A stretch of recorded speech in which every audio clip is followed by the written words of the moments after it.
Welcome back to another episode of Conspiratus.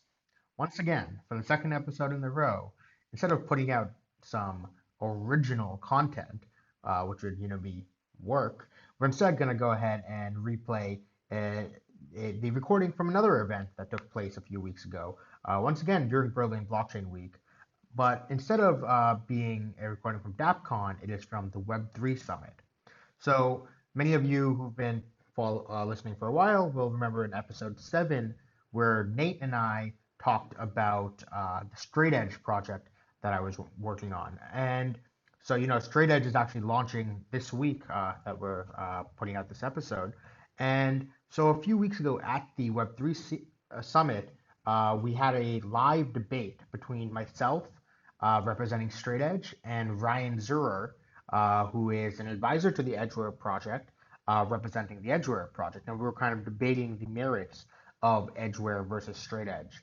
And the debate was moderated by Rettig, a very pretty well-known figure in the space, and who we've talked about numerous times on this podcast as well.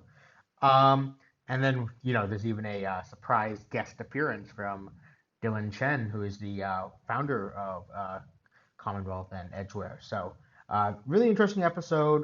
I think I got a lot out of it by, kind of understanding a lot more of how Ryan views the space and, how some of the justification for some of the design decisions that went into Edgeware. And some of it I feel has to do with, approaching the problem in a very different way, where maybe sometimes I approach it from a very overly idealistic way, and Ryan seems to come at it from a much more practical standpoint at times. And, which of these is the right way to approach these, especially when we're dealing with, I know, in my opinion, pretty ideological projects, is, for you guys to decide. So take a listen. And one thing really quickly to note is that this took place at the Web3 Summit in their HackerNode space, which was a pretty loud, noisy room. And so there was a lot of background noise. I did my best using my limited audio engineering skills to remove a lot of the background noise, so it's much more listenable.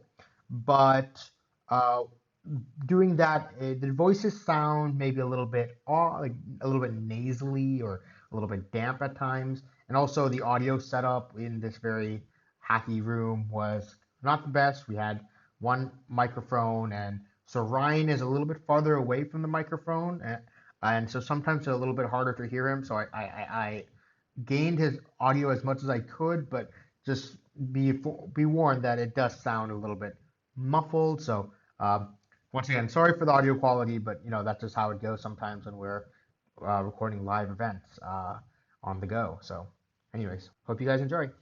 All right, I'm gonna just introduce what we're gonna talk about here. Hey guys, I'm Lane. We have Sunny and Ryan here, and this is not a Radical Markets panel. So that is at 4. I know the schedule over here is wrong, so come back at 4 or stay, because we may actually transition into a Radical Markets roast if we have extra time. But actually, we're here to discuss 2 upcoming blockchains that are going to launch very soon, on the same date, in fact. This is Edgeware and StraightEDGE. I'm sure many of you are familiar with Edgeware. It is the first general-purpose smart contract, parachain compatible, let's say Polkadot compatible blockchain built on Substrate that is scheduled to launch on September 15th. So it's pretty exciting. Many of you may also know that they did a novel token distribution mechanism called a lock drop, which I think wrapped up recently. I think it was sometime around August 15th or something. But you could lock ETH as well as other tokens, and then when the chain goes live, you will receive a grant of Edge tokens on the Edgeware network. Sunny is part of a team that's working on something called a 0-day fork of Edgeware. It's called straightEDGE. So yeah, let's just kind of kick off. We're going to do a little bit of a debate here, or just discussion. Why don't you guys quickly introduce yourselves to start, and then we can dive in. Hey, my name is Sunny. My main focus is I work mostly on Cosmos, but I just am interested in a lot of things across the space. Spent a lot of time focusing on Ethereum stuff, and I really wanted to learn a lot more about Substrate and stuff and Polkadot. So that's why I kind of tried following the Edgeware project originally, and because I want to learn more about Substrate, so I'm following the Edgeware project, and I really like the team, the Commonwealth team, and we were chatting quite a bit about it, and I was really excited for the lock drop, and then there was just a few things that I just thought were a bit off to me, and so I decided to cause a fork. But I guess we'll get into that. Sweet. My name is Ryan. Been a fairly active investor in the space for some time, and supporting lots of awesome projects that I am really excited about, like Ethereum and Cosmos and Edgeware and Polkadot and others. And I've been fortunate enough to have good relationships with a lot of these different teams and get an interesting purview into some of these different teams' development processes and psychologies and so on and so forth. It's been a fun ride. Thank you for the intros, guys. So let's just let's dive into Edgeware to start. So I gave a very high-level introduction. Do you want to add anything to that, or just talk about what Edgeware is, why it matters, why it's interesting? So what excites me about Edgeware is it is a governance-focused smart contract scripting platform where the block reward goes into a DAO, and approximately 50% to start of the block reward will go in, and we'll use voting to dole out resources to developers and application builders and community members doing great work and all kinds of different things like that. So the thing that I find very compelling about Edgeware, outside of being the first smart contract scripting platform on Polkadot, is this new experiment where we can use on-chain governance to dole out very compelling rewards in a really transparent fashion, and let's see where kind of the community takes this whole thing. Sweet, that's helpful. All right, so Sunny, straightEDGE is one of the first examples of something that I like to call a zero-day fork. Can you tell us what that is and just talk more about the motivation of straightEDGE? Yeah, so I guess let's start off with the motivation, and then I can talk about what the zero-day fork is. So in the I'll walk through a little bit how the Edgeware lock drop works. How it works is on Ethereum, you can take your Ether and lock it up for a period of time, either 3 months, 6 months, or 12 months, and you'll get some Edge tokens for that. And the idea is that the opportunity cost of locking up Ether shows that you actually have some. You had some opportunity costs, and that gives some value to the Edge tokens. So they also have a thing where if you don't want to lock your tokens, you can also signal your tokens on behalf of. So you don't actually have to lock your tokens. You actually just send a transaction on Ethereum saying, "Hey, I'm into this Edgeware thing, and I want to signal and get some Edge token." You only get 20% of the tokens if you signal, while you get 100% if you lock. This all makes sense. This is really cool. And when I learned about this, I'm like, oh, this is a really interesting idea. Then there was one thing I found out that was like, oh, wait, this is a bit weird. Why is this happening like this? And it's that anyone can signal on behalf of a contract that they've deployed. And it's like, I don't know, to me, that's just a misunderstanding of how smart contracts work. And like, the person who deployed a smart contract should not have any special ownership or privilege over a smart contract. Like, the person who deployed the wrapped Ether contract, there's millions of ETH in that contract. Why do they get to have claim over the edge that's associated with that contract? None of that ETH is theirs, right? Or this takes the case a lot with the multi-sigs, where the two largest multi-sigs on Ethereum are Digix and Golem. In both of those multi-sigs, the deployer of the multi-sig is not even a member of the multi-sig. So somehow they're just able to steal, claim all the ETH on, that actually belongs to Digix and Golem. Can you say what a deployer is? Yes. So a deployer is basically when you put a smart contract on Ethereum, it's whoever made the transaction that actually put that instantiated the contract on Ethereum. But they don't necessarily have any ownership over it. The purpose of smart contracts is they're supposed to be sort of self-sovereign things that don't have any ownership over them. And so assuming that the deployer is somehow the owner of those funds is a faulty assumption. So that's like the miner or something like that? No, it's like, I'm just trying to understand what the deployer is. Sure. So it's kind of like, let's say I was deploying a new application on Ethereum, right? And it's supposed to be something that like it's a completely decentralized application that no one has ownership over, but someone actually has to take the code that I wrote and put it on the chain, so that way the application is there. And so, it doesn't have to be just because I wrote the contract doesn't mean I have to do it. I have to put the code. I can just give it to my friend and be like, hey, can you put the code on the chain for me? Nice. And So I think, so this is a great question. I think install might be a better word, right? It's the person who installed that contract onto the Ethereum blockchain. And the reason I want to use this distinction is because I can write a contract and then many, many people can deploy it or install it, right? There can be many quote unquote installations or deployments of a given contract. So that's, to Sunny's point, there's not necessarily a link between the author or the person or people behind it, the people who operate on an ongoing basis and the deployer or installer. I like that word better. yeah, and so that's why I think that whoever deployed the Golem and Digix multisigs probably just paid someone else to actually install the contract for them. Now, I think it became... Noticed your shirt. Is that intentional, isn't it? So I noticed why... it occurred to me why this design decision was made. And I believe it has to do with the parity stuck multisig funds, where basically, for context, about 2 years ago now, I think, or last year, 2 years ago, there was a attack on Ethereum where Parity in their UI, they had the ability to launch your own multisig wallet, and there was a bug in the multisig wallet, and it caused a lot of funds to be stuck and be completely inaccessible.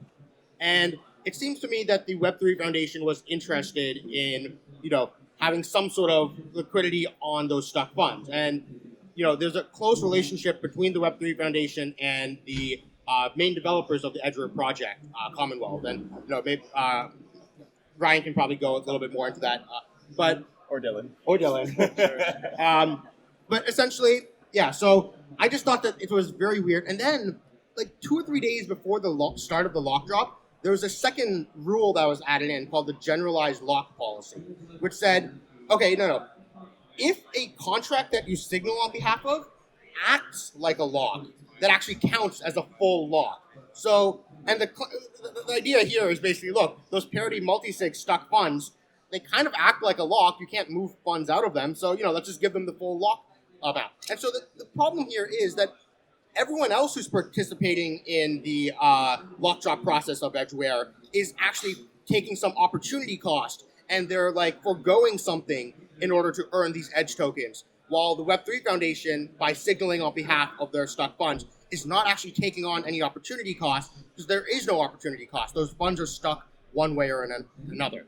And so I was talking with Drew Stone, who is one of the co-founders of Commonwealth at ZCon, and we were just talking through this, and I just figured, what, I when I learned about the generalized lock, I'm like, this is just silly, and I just felt the need that someone should step up and do something about it.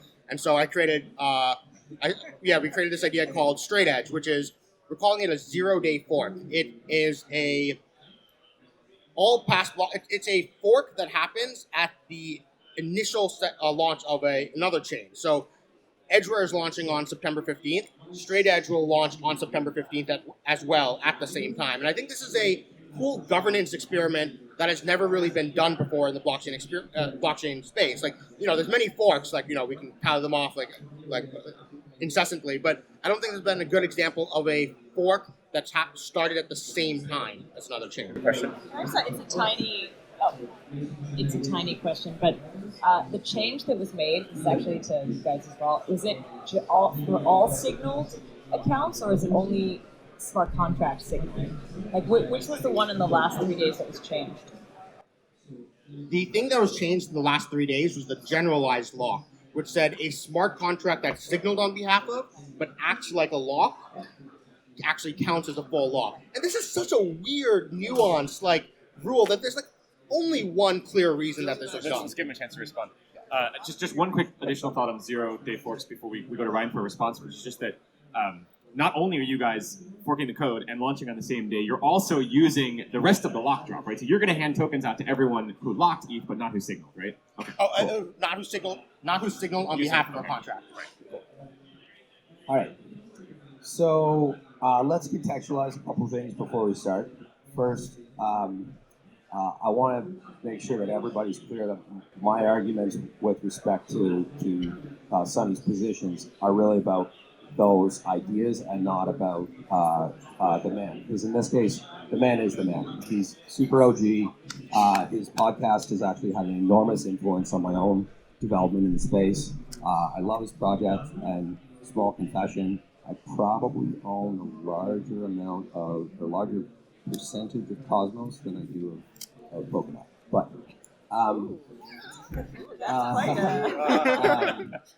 but good. I'm happy with both exposures. So you're awesome, and you are certainly winning the fashion award for Web3 Summit. Both days, just killing it. And also, thank you so much for the amazing protocol roast last night. That was. Get a round of applause for the protocol roast. That was amazing. So, but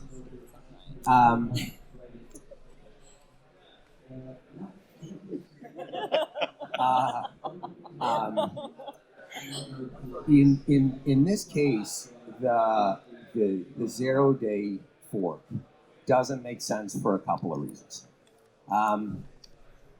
First of all, I don't understand, and nobody can really explain to me what the difference would be between having a mechanism like this that allows for signals to be like signals from these smart contracts, which is, by the way, is a lot of people besides Parity of multi-sig. A lot of people have actually popped up out of the woodwork. I'm not going to name any names, but because it's like shocking names all around the space of people who had vulnerabilities in certain smart contracts and multi-sigs, and their ETH is frozen. And that's actually been really interesting part of this whole process. So it's not just a parity thing, but we just philosophically took the idea that, hey, these frozen ETH should have some kind of participation. They actually have discounted participation because they don't get the full lock bonus. I try to stay hands off on kind of final decisions here because I sit in between a lot of this. I support Commonwealth to make their own decisions. Obviously, I'm an expressive holder of dots and support the Polkadot project and Web3 and so on and so forth. And so I'm kind of like conflicted from all angles and wanted to stay out of the decision making. But yes, obviously, this was a novel, interesting mechanism that also recognizes the people that have, for one reason or another, have had stuck funds over the years, and that's okay. We're allowed to do that. So my issue here is if we just said, and just to be clear, the amount of funds that Web3 will get is about 7 or 8% of the network, and then there is a small pre-mine of 9% that goes out to the amazing team at Commonwealth, and they more than deserve that as well as others. They don't get all that, but they deserve a heck of a lot more than they do get. But this has been, if you just looked at this as a pre-mine, it's still one of the fairest distributions we've ever seen in the space. Cosmos has a 28% all-in pre-mine, if I'm not mistaken. 20%, but then there was the SAF round that I and others were in. So, but let's call it 20%. And and we go across the space, and pre-mines are 30%, 50%, a lot more than the 70%. Kind of 16, 17% that we're talking about with Edgeware. So I don't really see at the end of the day how it's that unfair. At the end of the day, Web3 paid for all of the development of all of Substrate, of all of this infrastructure that needed to be built. It's kind of okay that they get single-digit percentage, in my opinion. Although I don't have a strong opinion about this, and I would like to highlight that the cool thing about Edgeware is it's a governance network. On day one, if you want, and I'm sure that this will happen, maybe I'll put it out there, anybody can put it out there, let's vote on whether we should recognize the generalized lock. and then the community can decide. And if they don't like the generalized lock, boom, it's gone, and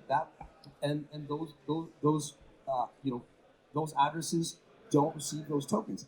That can happen on Edgeware, and then It can't, though. Could it happen Sure after the can. fact? Wait, Sorry. well, Let me go through a couple more points. Sure. So, one, it's a pretty fair position if you just looked at it as a pre-mine. And I don't see the difference between this and a pre-mine.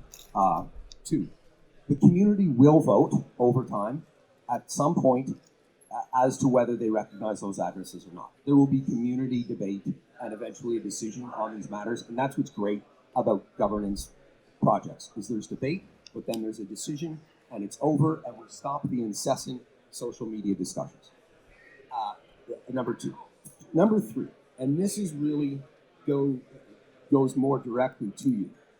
I'm grateful that you're spending so much time in the ecosystem, and I'm grateful that that in launching straightEDGE, you're going to have to build the wallets and the apps and all the infrastructure and all the support stuff. And guess what? Running a layer 1 chain is fucking hard and takes a lot of resources and devs. So you better staff up. You better get ready, because it's not an easy task to do. I've seen a number of teams, and it's tough.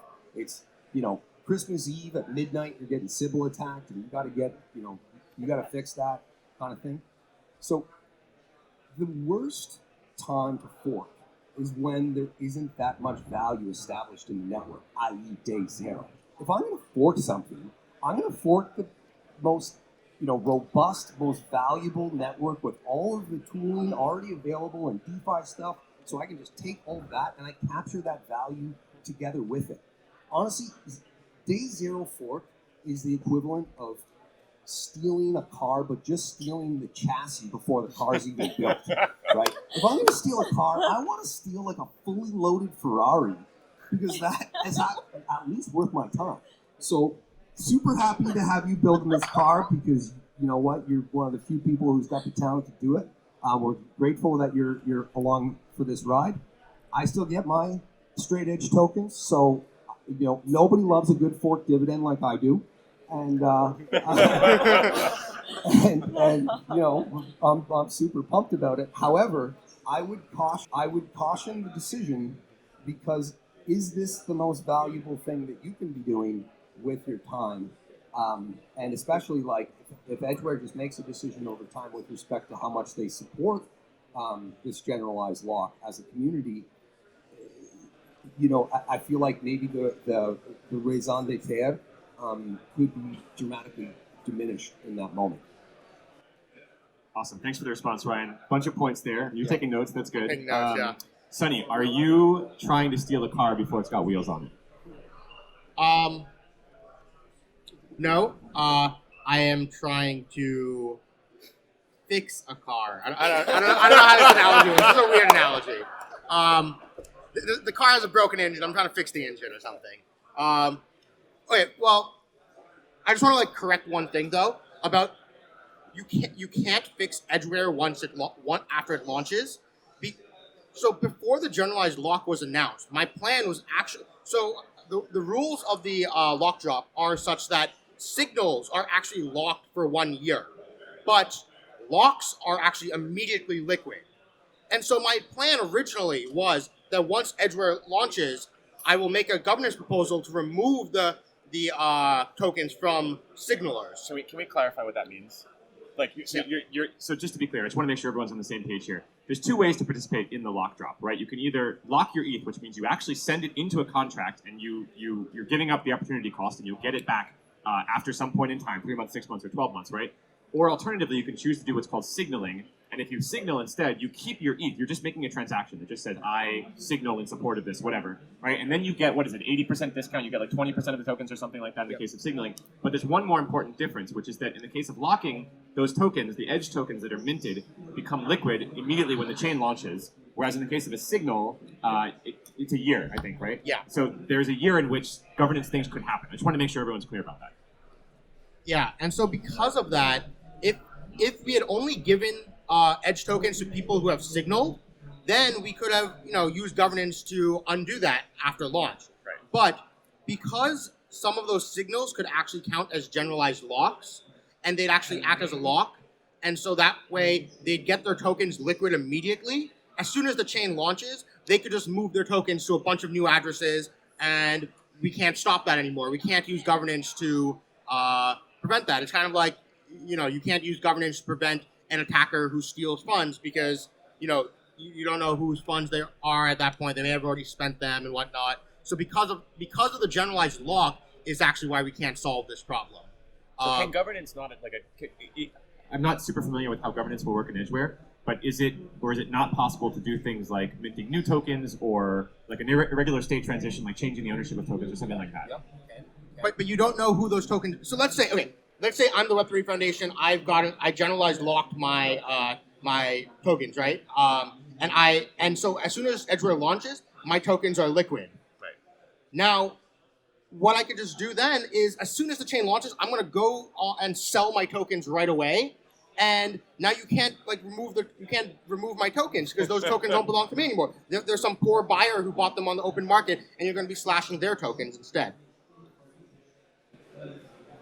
So, the community can use a Commonwealth tool today, and I strongly recommend it. And this vote could happen pre-Genesis. Is one option. The second option is that the addresses that you're specifically concerned about have, significant percentages of the network. There's no unloading that. You know as well as anyone. There's no unloading that. You'll drive everything right to zero, and so you won't. You'll drive like if the Web3 Foundation tried to sell its entire 7%, by the time it hits the first 2% sold, it the price would be at zero anyway. So there's no getting rid to start. So there's lots of time for the community to have a debate on this and make a decision on these matters. And again, the governance will, we throw this in the air. The governance will figure this out.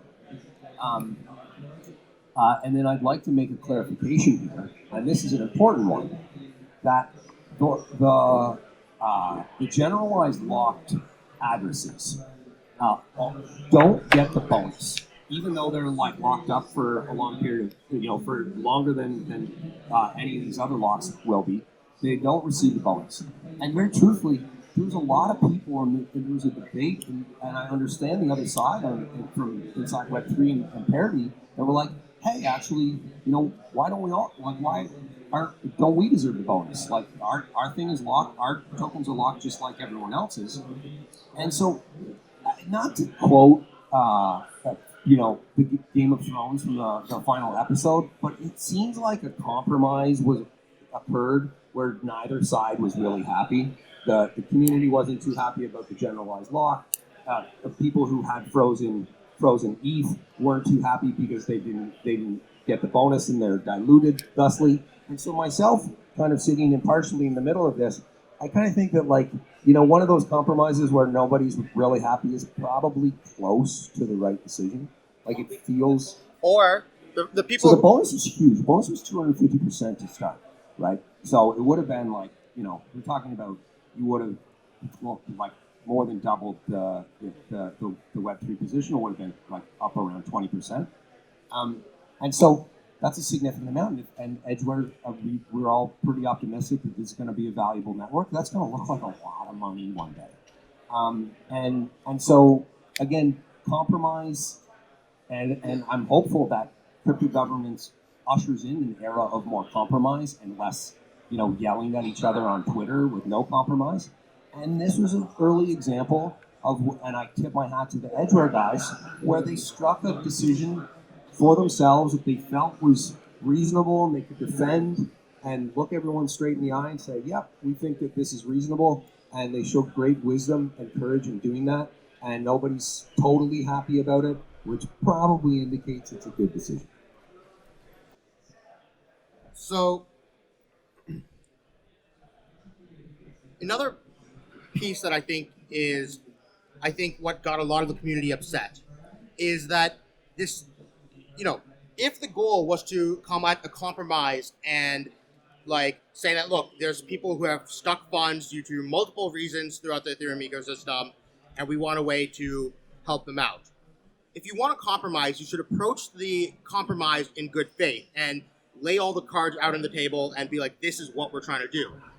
Part of the thing that actually got a lot of people upset in the Edgeware community was that it was very opaque and not transparent.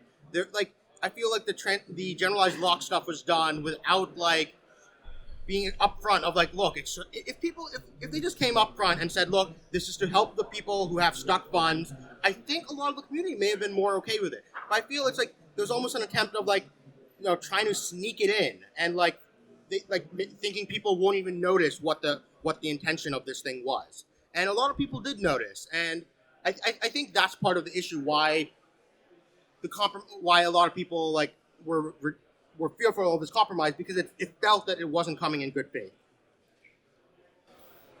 Okay, thanks for your perspective on that.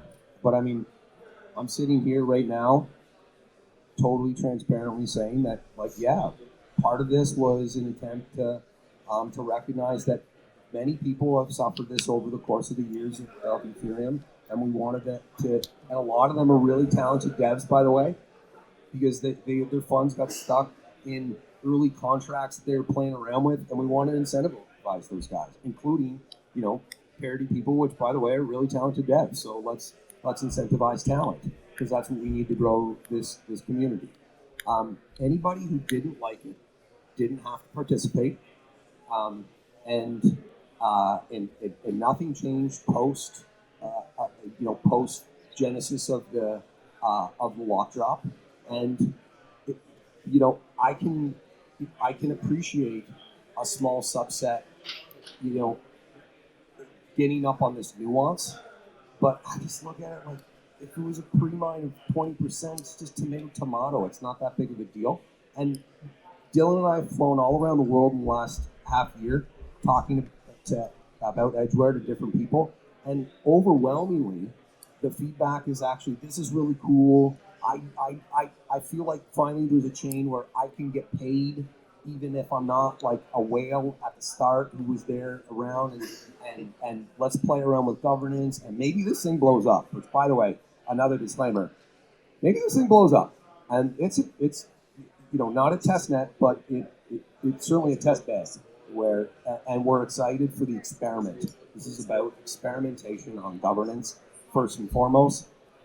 I would prefer that talented devs be involved in this experiment on governance, but I felt like Commonwealth was straightforward. Nobody's gotten community management and community communication 100% right. So, tip my hat and we all, thank everyone for their understanding and detailed analysis like you've done. But if you didn't like it, you didn't have to participate, but a lot of people did participate, a lot more than we ever expected.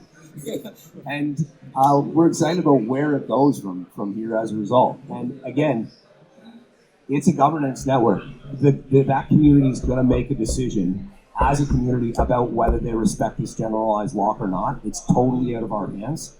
And in doing that, whether they decide to respect the generalized lock or decide to freeze it out and fork it in that way, I think that the nuanced, sort of picky raison d'etre of straightEDGE around that one singular issue, is that going to be worth all your focus and time going forward, especially if they've made that decision? I would argue no. You're super valuable and can do many different things besides troll.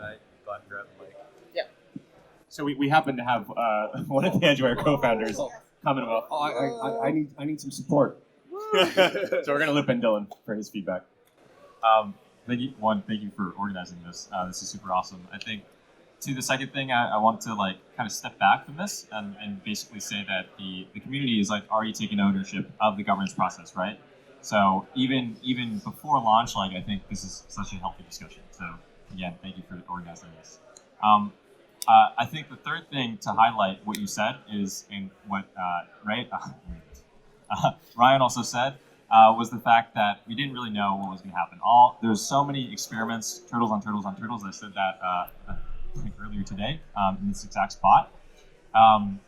So we didn't know how the lock would actually end up with, how much would actually get locked. We didn't know the effect that the signals would actually have. We didn't know the effect that the generalized lock might have had. But we said, screw it, let's bundle it all together, right? And I think one of the things, it seems like the point of concern is specifically around the communication around that specifically. Right? And so, I mean, if we can apologize for that and like talk about this, in the open right now, and then also go and discuss it on the interface, that's extremely healthy for him as well. And then I think actually just another point on the signaling, I would actually say, if the intention was to, specifically with respect to straightEDGE's treatment of the signal and then unlocking everything in the first place is a little unfair because it's hindsight bias, because there's two factors that we made before the decision was actually made to kind of like lock those tokens for a year. And the thought was, okay, there's still a lot of Ethereum out there and they don't have to move. They don't have to give up opportunity cost. One, we still want to incentivize people. But two, we don't know if like a huge mega web. We know certainly the distribution of Ethereum is, well, I don't know, Lane, maybe you want to comment on this. Let's not go down that rabbit hole. We don't have enough time. Yeah. We didn't know if someone's like, okay, going to signal from one specific address, and we didn't know how many lockers were going to be. So we're going to say like, okay, we'll give them a little bit, right? And so they have to like 5x their potential attack on the network, right? And so saying this after the fact, now we have the results and say like, okay, we have only 10% is going to go out to signals, right? And so to say after the fact, then that's a little unfair on the design decision to talk through the uncertainty that the team had to deal with. Yeah, I guess that's it, basically. So that'll be my final comment. thank you, Dillon, for participating. So I mean, I completely agree with Ryan and Dillon here that I think this is a governance experiment, and for me, the most important piece of governance tooling that blockchains have created was the ability to fork. I think, democracy is nothing new. Voting is nothing new. But what is new, what blockchains invented, was the power of exit. And forks are how we do that in blockchain. And at the end of the day, no matter what people tell you, like Tezos, on-chain voting solves everything. No, at the end of the day, governance comes down to the ability to exit and fork. And so, the point of what Ryan said is if you don't like it, you didn't have no one who didn't like it didn't have to participate. The truth is, I did like it. I really liked Edgeware. I thought the lock drop was a really cool idea, and there was this one small thing I thought was wrong, and so to Ryan's point of why am I spending my time doing this? Edgeware is just an interesting thing to me. I like it.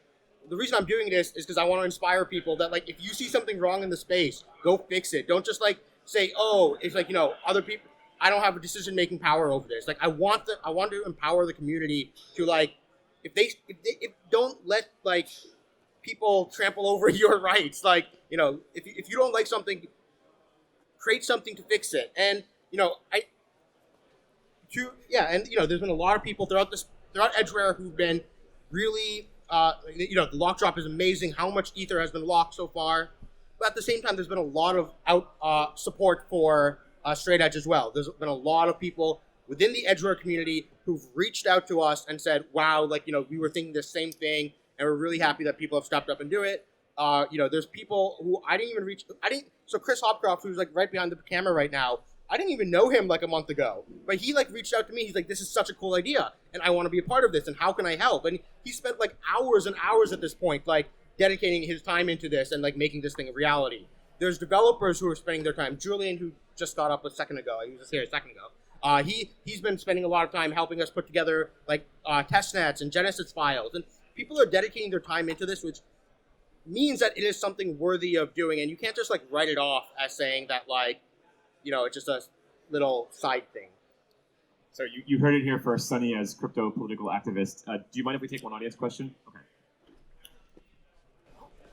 I just wanted to come back to a point that Ryan made. You made a point a few times that why don't we let governance handle it, turn to governance. But earlier you made mention of Cosmos' distribution. And Lane, you've spent time thinking about Ethereum distribution with other experimentations recently. Once a distribution is completed, opening things to governance is difficult because those that were included in the original, those that impacted that Gini coefficient now have a say. whether or not there's a bonus seems to make less of a difference, because when you divide up the 10% that was left for founding teams, if you now got 10 to 15% of every vote that happens for all of history of an ecosystem that is predetermined, that 10 to 15 is locked. Whereas, if I guess what Sunny was saying was that if their funds were locked initially like signalers, the general public at large, the lockers or the lockers and signalers, could then determine whether or not they wanted to unlock those funds. Determining the distribution seems to make the entire thing worth it, because for all of time, the distribution will exist. Curious your take on that, please. Thanks. So I like that you said that governance over distribution is hard because it's not impossible, right? And so, it's still very much doable. Is like my key point in this matter. And yep, those people would then also be heard in the course of governance. But it's like any court or Congress process. You want both sides to be heard, and you want to be able to take a sample that is representative of everybody involved in the conversation. And if lo and behold, those frozen addresses end up being very active in governance, well, you know what? That's a signal that we probably have active community members, and that's all we wanted to begin with, right? So, vice versa, if people really care about this, then they'll get out and they'll vote on the issue, right? And then it'll be solved. And then once that's solved, again, we go back to this, like, I like forks when. Well, first, I should preface. Forks, in my opinion, are a failure of governance. They're not a mechanism of governance. So forks are a catastrophe, right? Like, that's like shit has hit the fan, and now we're separated. And usually they have costs, but for some reason they don't have costs. In blockchain yet, they're mostly accredited. Everyone's made money on them. Great. But in this case, and in all cases, it's best when a fork has the most significant difference possible. So if you're forking on a nuanced sort of gotcha type of thing that you didn't like, this small one item, I would caution that, because will that create the migration of developers and active community that you really want? What you really want to do is you want to have a fork that encompasses a number of different things that you would prefer to change. So, like, we'll start out Genesis at 50% of the block reward will go into the DAO, and will be distributed out to community members. Maybe you want something different. Maybe you want higher inflation. Maybe you want lower inflation. Maybe you want a different thing, but it should look like a fundamentally different experiment and compelling because of all of its differences. Not because we don't like that thing and it looks like that has like Gavin in it, so like fuck that, right?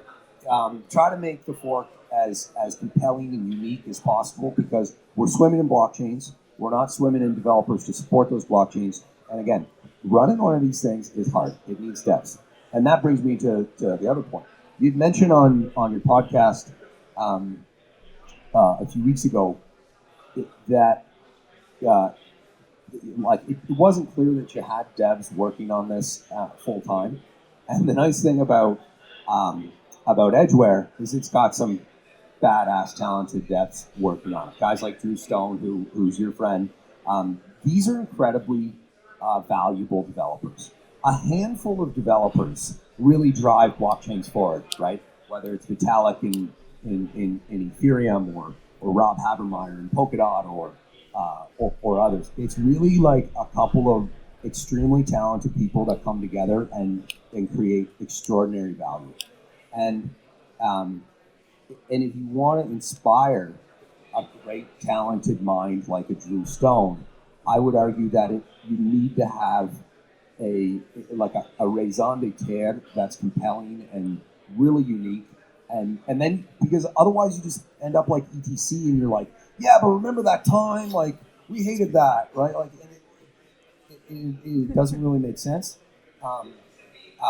because people's memories fade of that one item, and they focus on what is happening in the current day. So if Edgeware just continues to focus on great developers doing great things, and we put a lot of money in their hands. Like this is, in the topics that you're discussing today, a lot about like, hey, we should be paying the developers valuable rewards because they're the ones creating the value.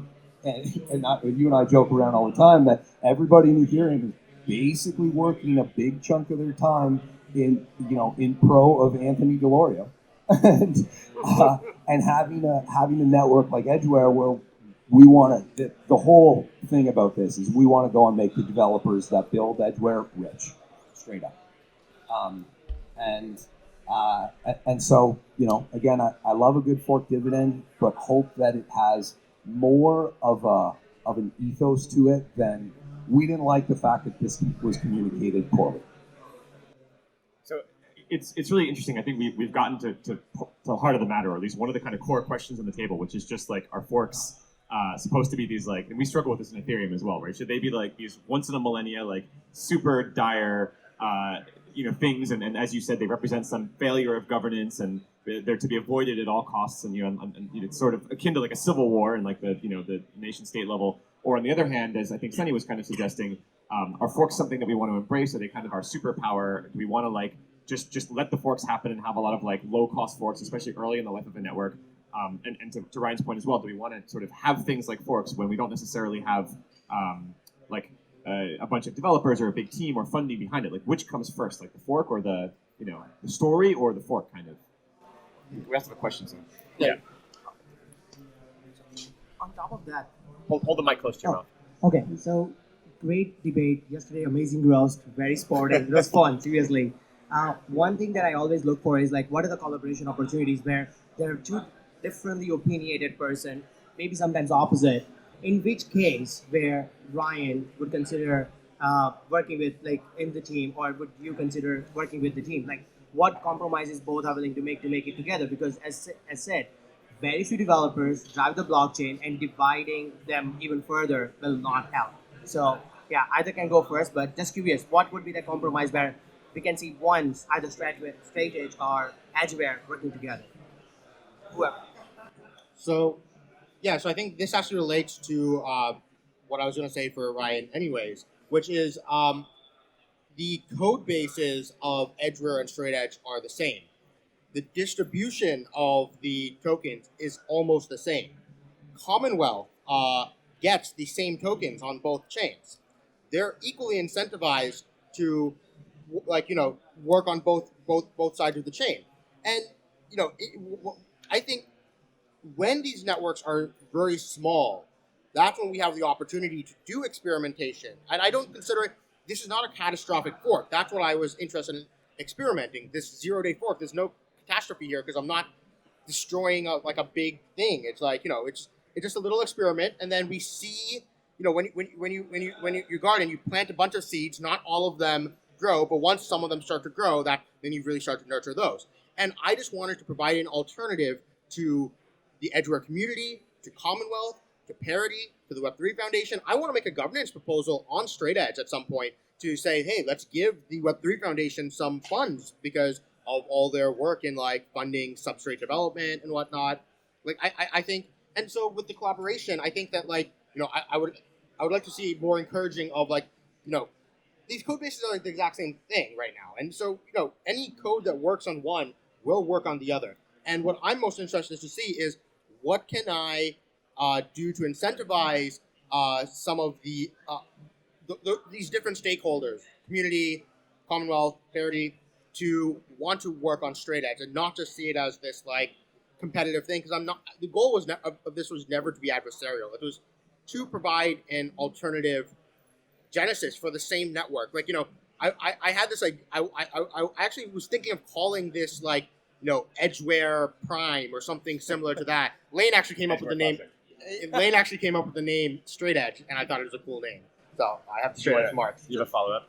Just to follow up on that, experiments are amazing, but there has to be an end date. Like, you need to know when to stop experiment as well, and which experiment to stop, and what are the rubrics for it. Without that, experimentation never stops, and because of that, the funds are being divided, and now no one's really helping. So when would you really stop the experiment? You or you, doesn't matter, but it's experimentation. Yeah. So either can go. Ryan, I think want to say something as well.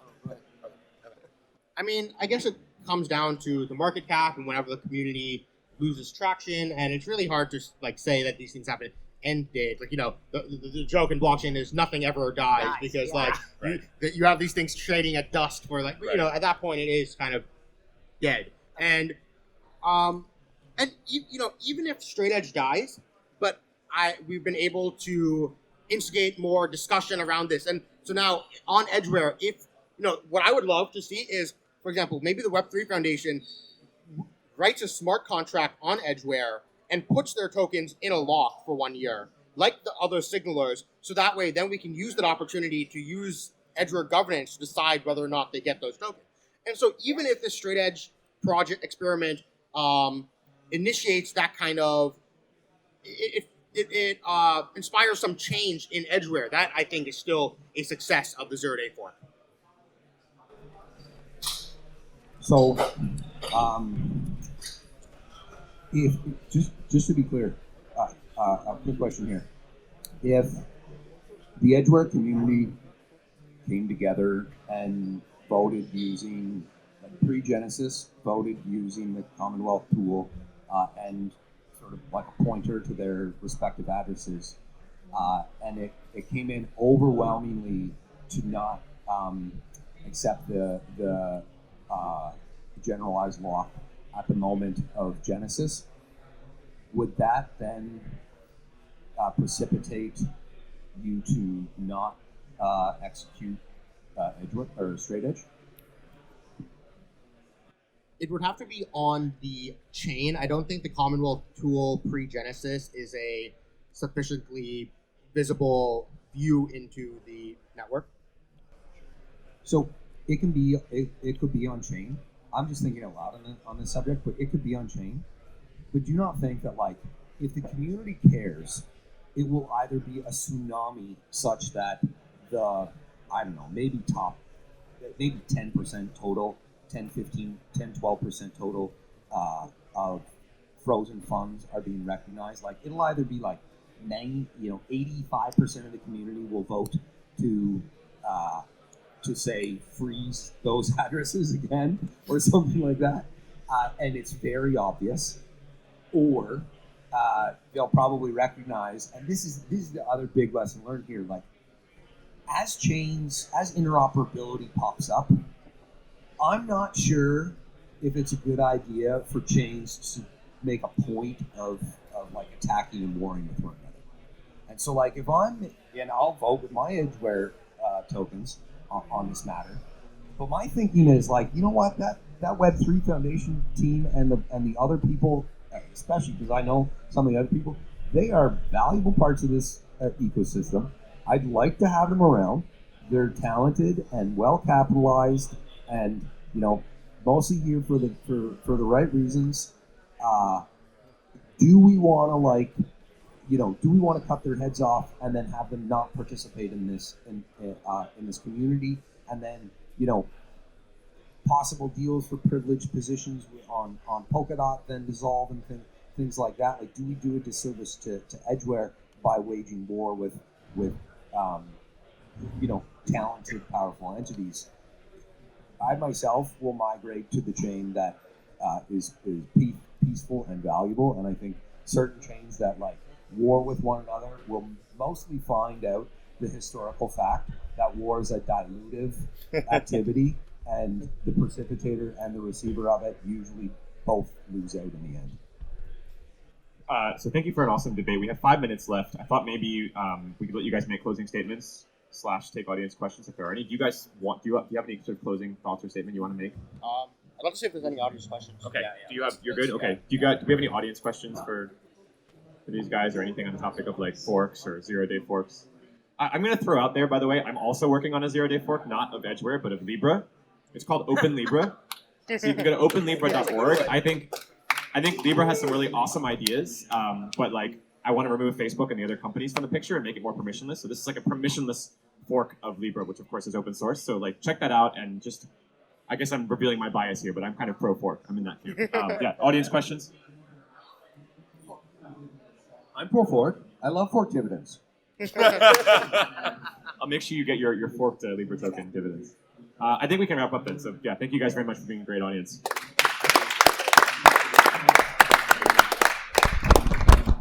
That was awesome. Thank you. Good job. Thanks, Great job.